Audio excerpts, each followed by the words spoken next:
जळगावच्या कानळदा गावामध्ये मानू मातेच्या यात्रेनिमित्त 12 गाड्यांचा कार्यक्रम, ग्रामस्थांचा मोठ्या संख्येने सहभाग। यंदा चांगला पाऊस झाला असल्यामुळे भाविकांमध्ये आनंद।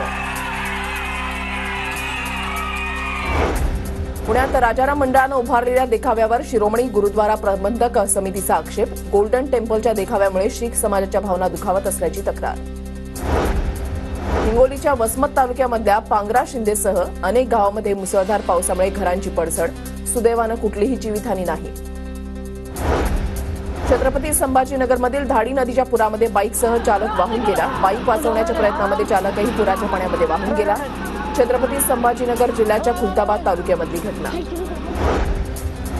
नाफेड एनसीसीएफचा कांदा खुल्या बाजारामध्ये येताच लासलगाव बाजार समितीमध्ये कांद्याच्या दरामध्ये घसरण, 700 रुपयांची घसरण, शेतकऱ्यांमध्ये नाराजी। अमरावतीच्या परतवाडा पोलीस स्टेशनकडून चिखलदरा स्टॉपवर मॉक ड्रिल, आगामी सणासुदीच्या काळासाठी पोलीस यंत्रणा सज्ज।